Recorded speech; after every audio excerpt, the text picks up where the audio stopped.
A sexta-feira foi animadinha, hein? Primeiro com a convocação da seleção brasileira. Dorival, desta vez, deixou muito claro aquilo que a gente está falando há tempos. Ele não conta mesmo com o Endrick e nós vamos ter que analisar isso. Vamos analisar essa convocação. Por que Danilo? De novo. Por que Paquetá nesse momento? Né? Mas teve coisa boa na convocação, a gente vai falar sobre isso também. Não foi só ponto de debate. E também vamos falar do que foi o jogo de ontem à noite isolado do Brasileirão no Maracanã entre Fluminense e Grêmio e da treta Mano Menezes e Marcelo. Para mim tem um lado muito certo nessa história. E é disso que nós vamos falar também no vídeo de hoje. Quero o seu like, se inscreve, ativa o sininho, rumo a 260 mil inscritos por aqui. Um ótimo sábado para todo mundo, bom almoço. QR Code da AG na tela, aproveitando oportunidades para esse fim de semana de muitos jogos pelo mundo. Pelo Brasileirão também tem jogos hoje. Tem o Santos em campo hoje também, podendo praticamente confirmar o acesso. Oportunidades de diversão na AG. Com responsabilidade, você que tem 18 anos ou mais, aponta a câmera para esse QR Code aqui. Eu vou começar com a seleção, com a convocação do Dorival Júnior. Então vamos lá. Olhando nome por nome, na verdade posição por posição, não vamos fazer um vídeo arrastado analisando todos os nomes um por um. Os jogos serão no dia 14 contra a Venezuela, fora de casa, em Maturim. Maturim fica lá para dentro, tá? Da Venezuela, fica a 500 quilômetros de Caracas. Então é um jogo de uma logística complicada. E depois, dia 19, em Salvador, contra o Uruguai. A primeira coisa que a gente precisa dizer é que a última data FIFA trouxe uma paz para a seleção brasileira, um respiro para a seleção brasileira? Trouxe. Mas foi uma data FIFA contra as duas piores seleções do continente e uma data FIFA onde, contra o Chile, o Brasil teve mais dificuldades do que precisaria ter. Então, pontuando isso, o Dorival ganhou uma paz momentânea até essa data FIFA, mas agora o buraco será mais embaixo para a seleção brasileira, tá? Então vamos lá, goleiros. Ele mantém Bento, Ederson e o Everton, os três últimos convocados, o Alisson ainda está machucado. Nas laterais, ele mantém 3 dos 4 últimos convocados. Agora ele tem a volta do Arana, com o Abner, de novo convocado na esquerda. E na direita ele repete Danilo e Wanderson. E aí já vamos começar a fazer uma pausa aqui e discutir. Danilo não dá.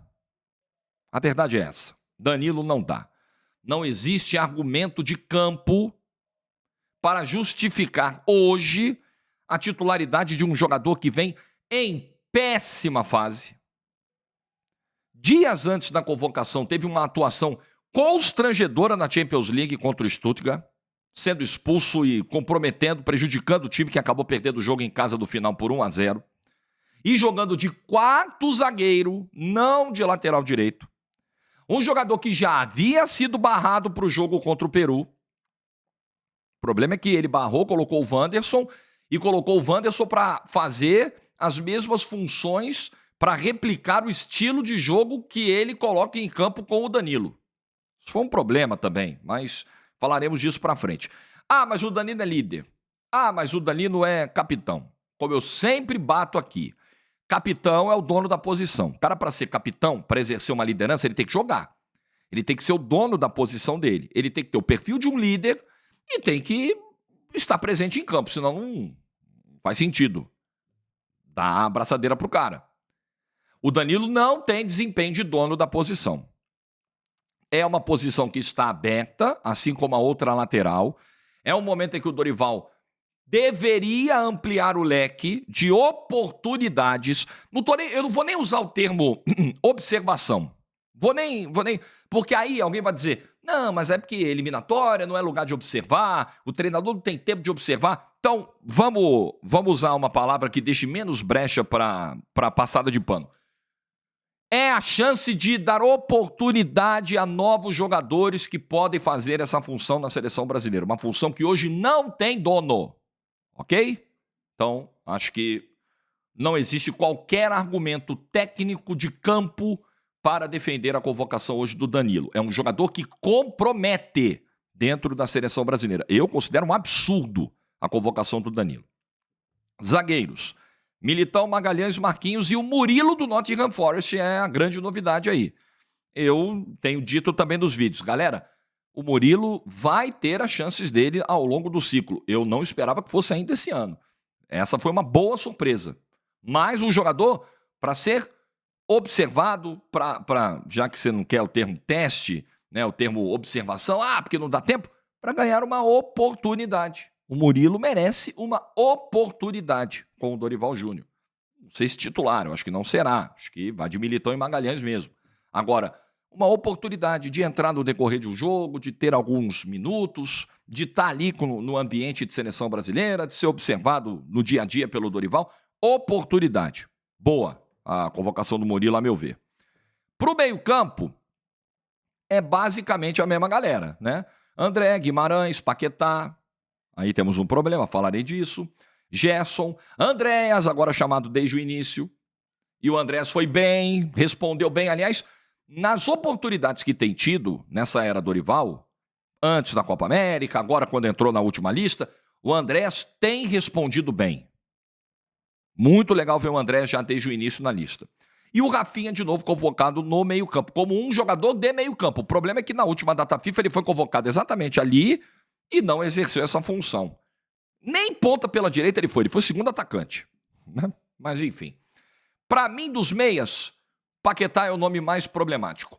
Paquetá é um jogador que vem perdendo espaço no próprio clube, vem caindo de desempenho no próprio clube e fez uma data FIFA muito ruim na seleção brasileira, a última, a ponto de perder a posição.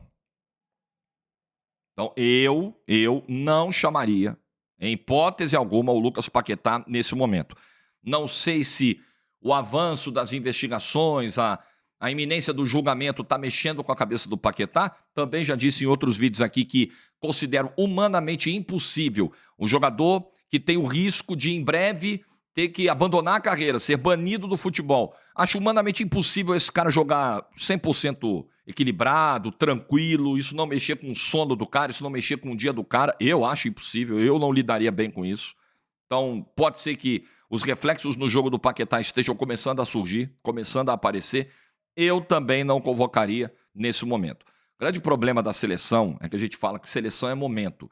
Eu acho que é uma mistura das duas coisas. Tem um momento e tem uma avaliação de ciclo, tem ali confiança do treinador, tem o cara que já deu resposta, tem um histórico que é avaliado, mas o momento é o pilar, sabe? O momento dos critérios, que são vários, para definir uma convocação de um jogador para a seleção, deve ser o principal, na minha opinião.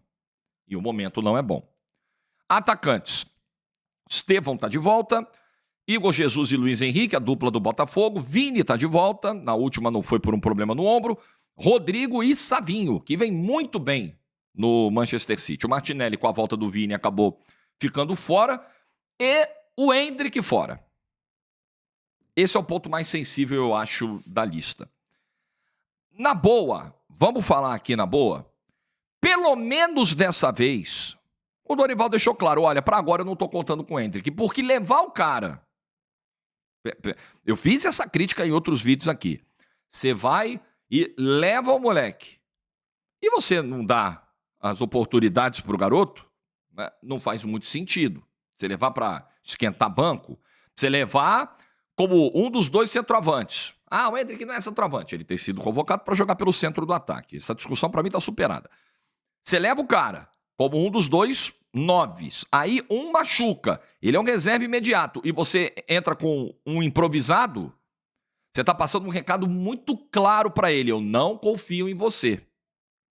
Aí esse 9 que era para ser o titular, machucou mesmo, na data FIFA seguinte, ele traz um 9 que nunca tinha pisado na seleção brasileira.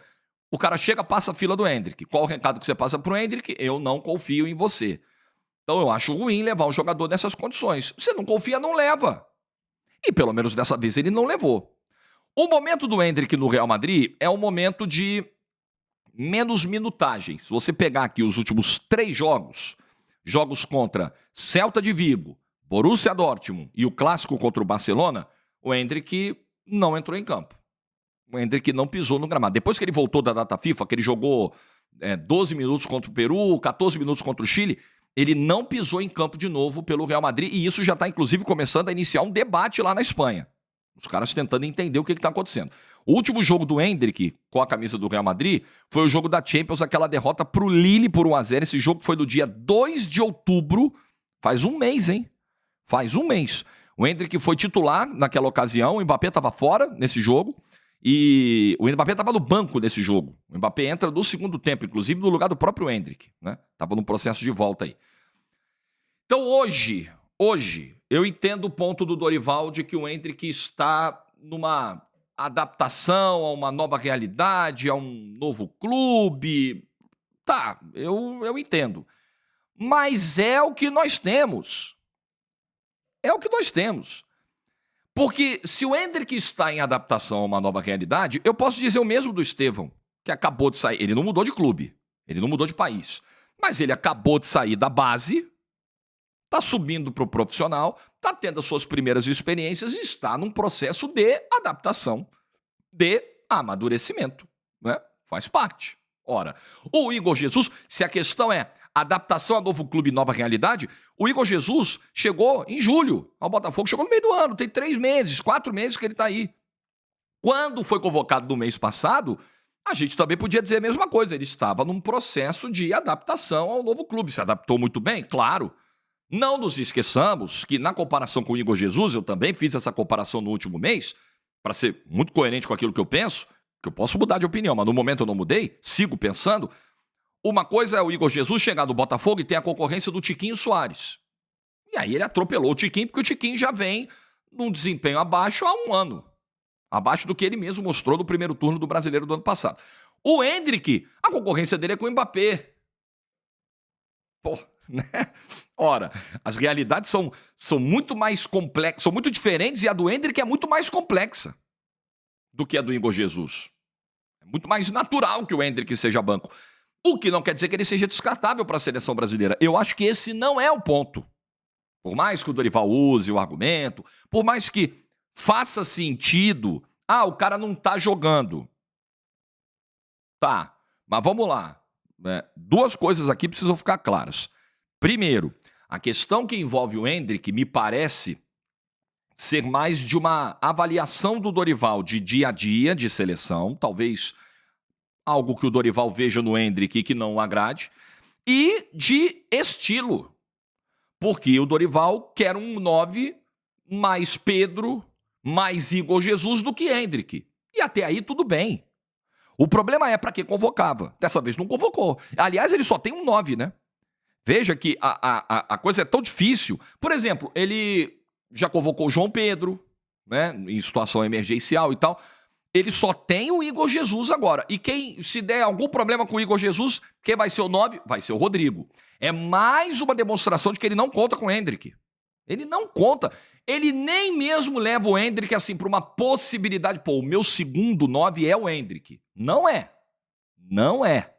Porque ele já preferiu improvisar o Rodrigo, porque ele fez o Igor Jesus ultrapassar a fila, e se o Igor Jesus se machucar, vai ser o Rodrigo de novo. Isso acontece, bate na madeira aí, botafoguense. Do Igor Jesus machucar no treino lá em Belém antes da viagem para Venezuela. Vai o Rodrigo, porque não tem o Endrick. E o segundo ponto, então primeiro me parece que é estilo. O Dorival não conta com o Endrick.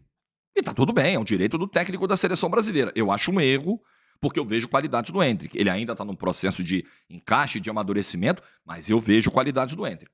E o segundo ponto, o Dorival falar de minutagem, né? Se o argumento é, o cara não joga, o cara não é titular no time dele. Amigão, e a situação do Danilo? O Danilo até tem entrado em campo com mais regularidade nos últimos jogos, mas muitas vezes fazendo o papel de quarto zagueiro. Assim, ele foi expulso, inclusive, contra o Stuttgart, no jogo da Liga dos Campeões. Então, se você pegar aqui os últimos jogos do Danilo na Juventus, eu fui pegar aqui as últimas 5 partidas do Danilo na Juventus. Empate com o Cagliari, vitória contra a Lazio, a derrota contra o Stuttgart, o empate 4-4 com a Inter e o jogo contra o Parma, esse ele jogou 90 minutos. Nesses últimos 5 jogos, em 2 o Danilo veio do banco. Se eu ampliar o leque para 6 jogos, que pega o jogo com o Leipzig, o jogo anterior da Champions, a derrota 3-2, são 6 jogos e em apenas 3, ou seja, em metade dos últimos 6 jogos, o Danilo foi titular. E muitas vezes, como a gente já disse, não jogando necessariamente como um lateral direito.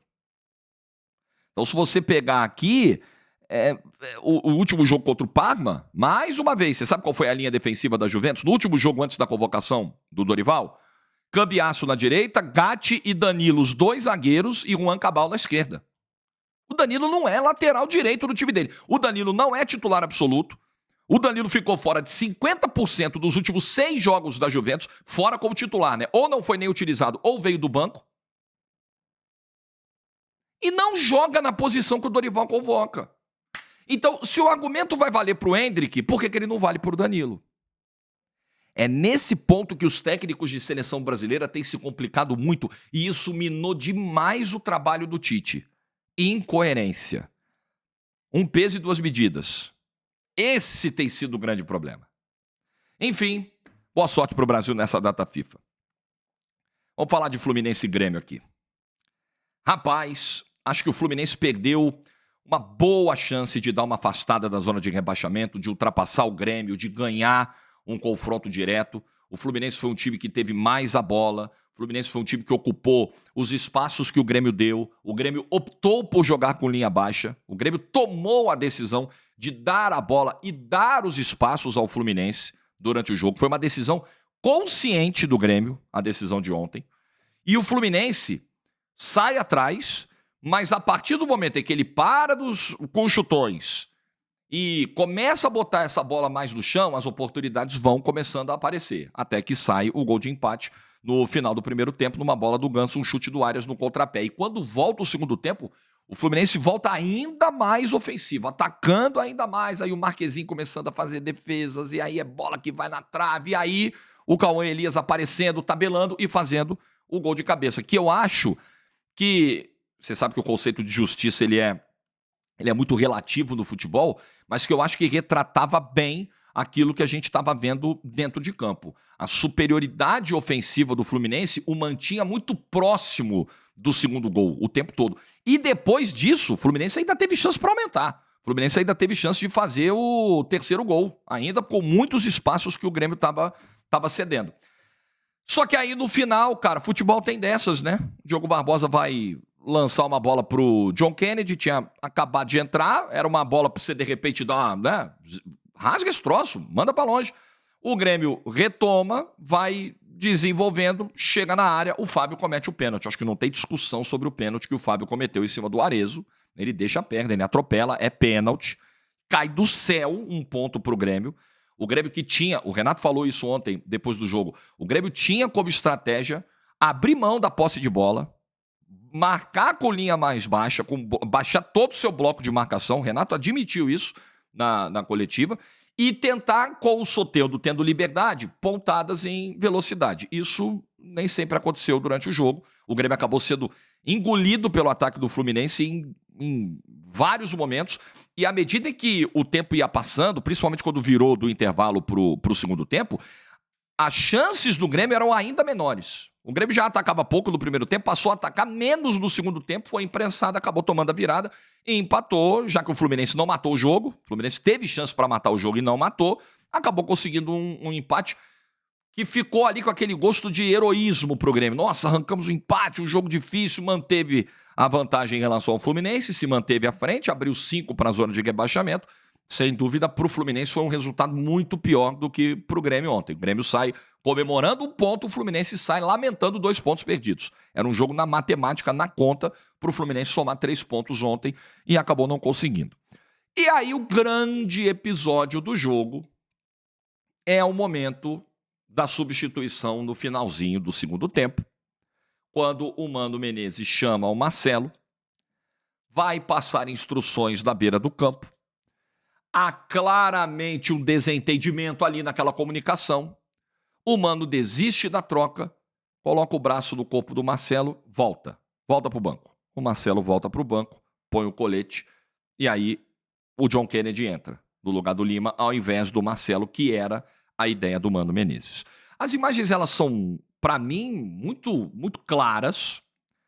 Para mim, as imagens, elas mostram que o Mano não gostou de algo dito ou gesticulado pelo Marcelo, comunicado pelo Marcelo, no momento em que rola aquela conversa antes da entrada em campo. E aí, o que nós temos de elementos para avaliar além das imagens? Nós temos a fala do Mano na coletiva e nós temos uma apuração do repórter Caio Bloá do Trivela. Um abraço para o Caio, faz muito tempo que não o vejo. Trabalhamos juntos no antigo Esporte Interativo, conheço o Caio. E ele fez uma apuração do que teria acontecido naquele momento do campo e no vestiário. A gente vai ler a matéria do Caio na Trivela aqui, daqui a pouquinho.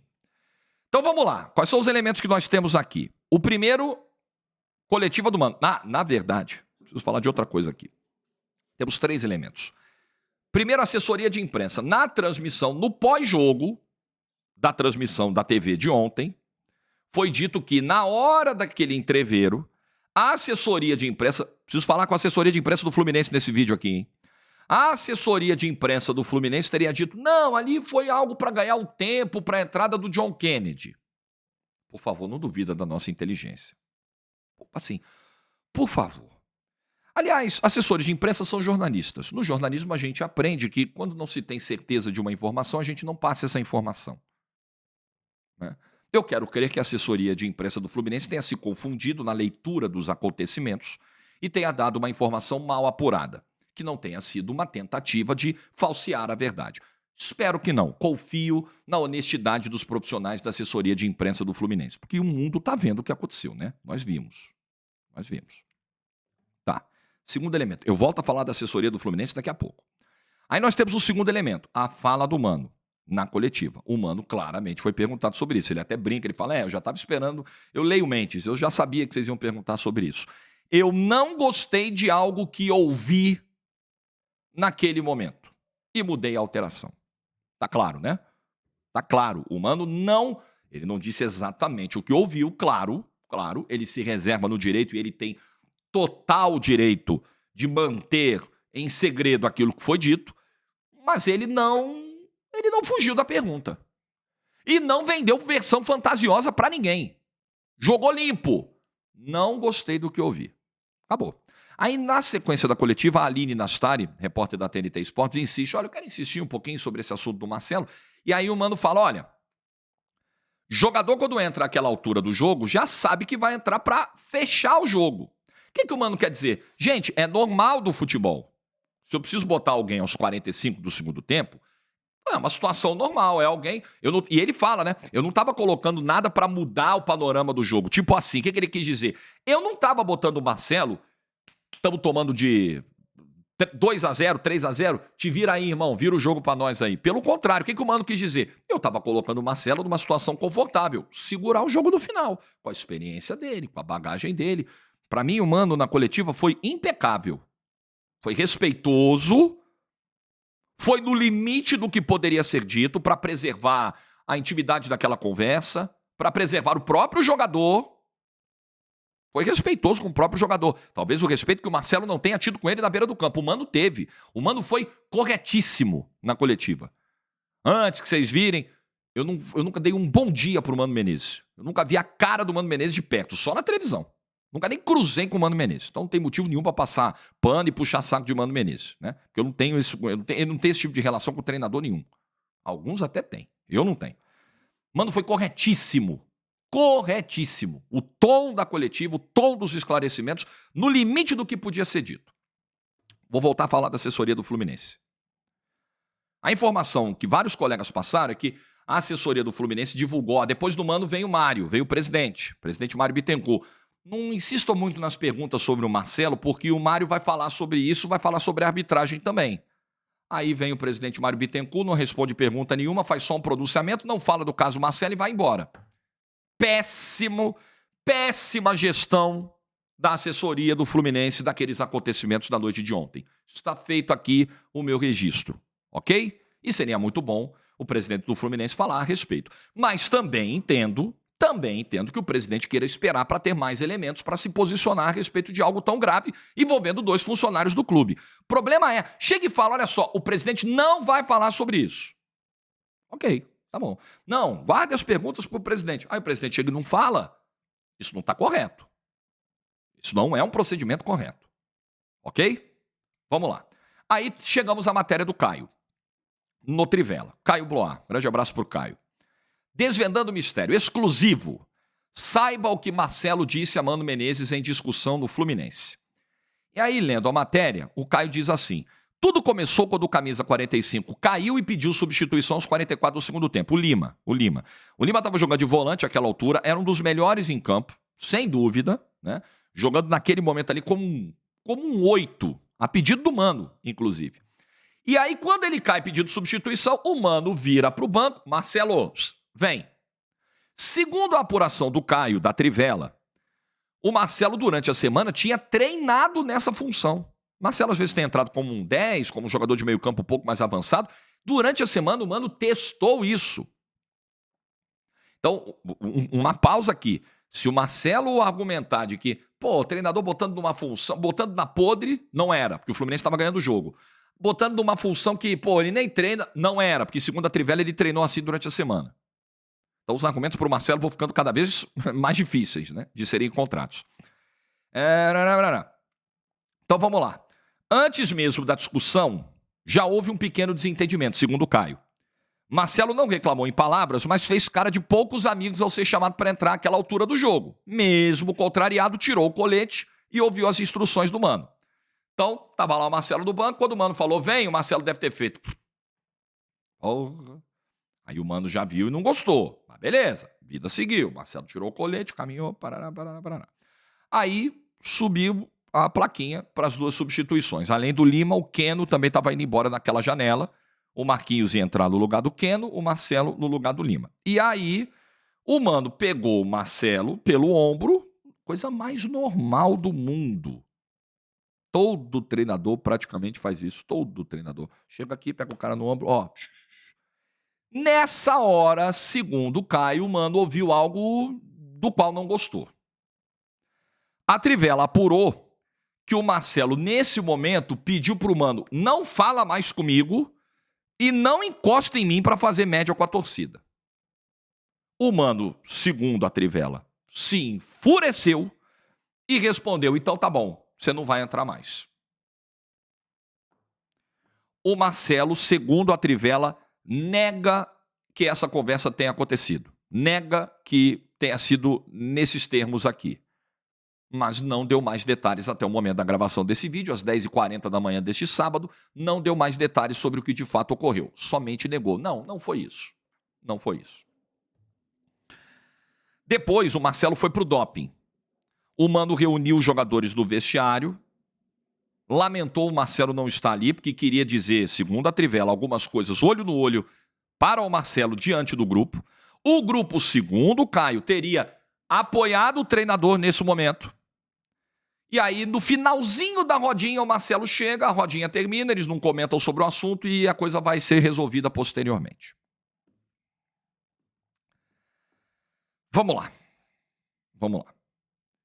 Isso aqui tudo sendo verdade, e eu acho que isso, na nossa cabeça, juntando essa apuração com as imagens que a gente viu, é crível, tá? Faz sentido. Parece retratar aquilo que foi visto no campo. Não sei se foi algo muito diferente disso mesmo. Isso é muito grave. Soma-se a esse episódio, um episódio muito lamentável da semana passada, quando na transmissão de Vitória e Fluminense, a repórter da TV informou que o Marcelo estava ali, do lado de fora do campo, perguntando quanto estava o clássico Real Madrid e Barcelona, que estava sendo jogado no mesmo momento. Vocês vão me desculpar, fãs do Marcelo, eu vejo que na própria torcida do Fluminense a paciência meio que acabou, de parte da torcida, com esse comportamento do Marcelo. Mas enfim, aqueles que são mais fãs do Marcelo, que eventualmente não gostarem daquilo que eu vou dizer, paciência, o jogo que eu me proponho a jogar é esse mesmo. De muitas vezes desagradar, não intencionalmente, mas apenas por ser o que eu penso, desagradar alguns ouvidos mais sensíveis. Isso não é comportamento de alguém que está ligando para o Fluminense. Vamos rasgar o português? Vamos falar na boa. Na boa, um clube que está numa situação de apuros ainda no campeonato, em 2 confrontos diretos pela permanência, o Marcelo ter um comportamento como esse é alguém que não está nem aí para o que está acontecendo. Inclusive, eu vou dizer para vocês, hein? Em termos de hierarquia, de falta de respeito, o episódio de ontem é o mais grave. Em termos de falta de comprometimento com o clube, o do Barradão é pior. Seu clube tá jogando um jogo duríssimo com Vitória, coisa tá feia, você acaba perdendo o jogo num pênalti horroroso no final e você fica preocupado quanto é que tá Real Madrid e Barcelona. Isso é sério, irmão. Isso é sério, Marcelo. É pra isso que você veio pro futebol brasileiro? É pra isso que você veio pro Fluminense? Pra um clube que te recebeu de braços abertos? Pra um clube que te deu tanto? Você ganhou muito do que ganhou na Europa, muito do que ganhou no Real Madrid, pelos teus méritos, pelo teu talento, pela tua dedicação e pelo apoio que o Fluminense te deu no início da carreira. Ah, mas o simples fato de eu voltar a vestir essa camisa depois de ganhar 800 Champions já mostra a minha gratidão. Mas é vestir e honrar. Vestir a camisa qualquer um veste, irmão. É muito fácil. Posso chegar aqui amanhã e botar a camisa do Fluminense. Vou honrar essa camisa? Aí é outro papo, são outros 500. Vou respeitar essa camisa? Vou mostrar comprometimento com ela? Aí é outro papo. Não dá. Não dá para um jogador chegar para um treinador, não encosta em mim para não fazer média com a torcida, como se o Mano Menezes não pegasse no ombro de nenhum jogador para passar a instrução, como se nenhum jogador ao longo da carreira, inclusive os técnicos que trabalharam com o Marcelo no Real Madrid, não encostassem a mão no ombro dele. Eu duvido. É porque os caras acham, inclusive brasileiros, que isso aqui é casa da mãe Joana. Eu duvido o Marcelo, nesses termos, se referir ao Ancelotti. Eu duvido o Marcelo ter um comportamento como esse na beira do campo com o Mourinho. Eu duvido. Nunca teve. Ah, mas eu sou muito maior do que o Mano Menezes. Eu sou muito... Baixa a bola, irmão. Mano Menezes é o seu líder. É o seu comandante. E outra, você é reserva hoje... Lembra disso aqui. Você hoje é reserva do Diogo Barbosa, porque você não fez nada para mudar essa situação. Ah, mas o Diogo Barbosa é isso, o Diogo Barbosa é aquilo. Você hoje tem que esquentar banco porque você não tem condição de ser titular hoje. Aceita essa realidade, irmão. Agora, outra coisa também. O Marcelo parece ter algum problema, e ele precisa lidar com isso, com toques no ombro. Não é a primeira vez. Em campo, acho que foi. Na beira do campo, acho que foi. Tem vários vídeos do Marcelo aí. Ele tem muito problemas com contatos físicos. Preciso lembrar você, Marcelo, que o jogo que você joga é o jogo da vida pública. E no jogo da vida pública, tem dia que você tá de saco cheio da vida. Claro, todo mundo tem um dia assim, né? Ou vários dias assim. Você tá de saco cheio da vida, você não quer ver ninguém, você não quer ouvir ninguém, você tá frustrado, você tá chateado, você tá deprimido, você tá irritado, você tá preocupado. E você tem que sorrir. E o teu fã chega e você tem que tirar uma foto, e você tem que dar carinho, e você tem que ser respeitoso, porque é o jogo que você aceitou jogar, o jogo da vida pública, o jogo da carreira pública, o jogo da idolatria. Faz parte, irmão. Na hora que pinga o salário na conta é muito bom. E na hora das responsabilidades? E na hora de respeitar a hierarquia? Eu não sou um multicampeão de Champions como o Marcelo, eu nunca joguei Copa do Mundo como o Marcelo, eu não me comparo ao Marcelo. Mas eu, no meu trabalho, respeito hierarquia. Muitas vezes, foram poucas não, eu estou falando de uma carreira de mais de 20 anos, muitas vezes eu fui escalado para jogo que eu não queria ser. Sabe o que você faz? Você vai lá e narra o jogo. Sabe o que você faz? Você chama a tua chefia para uma sala, olho no olho, como adulto, e conversa. Poxa, vamos entender, será que isso aqui faz sentido? Será que isso aqui não faz? Vamos entender o critério? Será que a gente pode melhorar isso? Poxa, eu acho que isso aqui não é para mim, eu acho que isso aqui é para mim, eu acho que isso aqui tem peso, isso aqui... Vamos debater, vamos... É assim que se faz. Respeitando os teus chefes. Só que muitas vezes o jogador de futebol, muitas vezes não, jogadores como o Marcelo ganham mais do que o técnico.